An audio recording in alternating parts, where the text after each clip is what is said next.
waxaan codsanaynaa qurba joogta reer waqooyi bari gaar ahaan kuwa gobolka Cayn saldhigga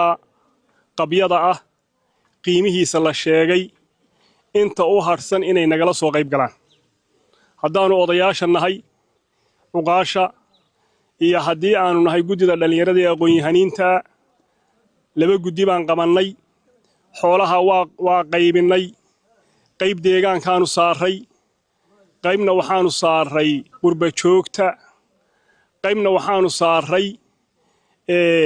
ganacsatada naga maqan iyo isimada qolo walba waxaan rabnaa wixii aan saaray in laga helo haddaad qurba joogta tihiin wixii laydiin qoondeeyey ee xoolaha meeshani waa saxaafadoo dee wax walba lagama sheegi karay xaggiina soo mara inaad sida ugu dhaqsaha badan uga howlgashaan baan rabnaa xagga gobolka wixii ku soo hadhana waana noo bilaaban yihiin waana dhammaystiraynaa waxaan halkan isugu nimid saaka qabyatirka qolalkan iga dambeeya oo ah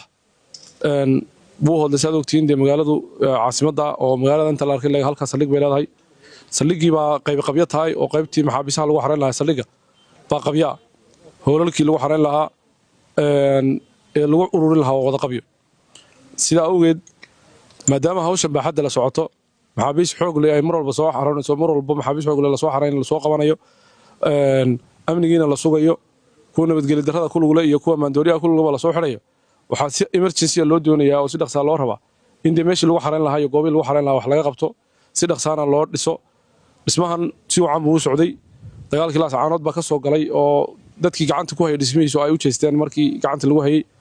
inta hadhay dhiman oo cadadka la idiin sheegaya waxaan rajaynaynaa cid allaale ciddii loo qorsheeyey inay si maaragtay ay uga soo baxdo hawsheeda ay u qaadato shaqadu way noo qaybsan tahay annagu ka ciidan ahaan iyo ka amni ahaan bacadkaan u taagannahay habeenkii baan u taagannahay idinka wixii idin qabtaa ka bulsho ahaan iyo ka deegaan ahaanna waa inay dhaqso noqdaan wixii idin qabtaa waa in si dhaqsaa u aragtaan gaariga hoostiisa ku xidhxidhayn maxaabiistu qolalku waa buuxaan hadda wax lagu xidhaa dee si emergency loo baahan yahay in wax looga qabto halkanna keentay waxaa weeye dadkii maandooriyaha lagu soo qabtay ee maxaabiista ahaa meeshii lagu hayn lahaa inta ama la xukumayo ama la dhaqan celinayo oo cidhiidhiya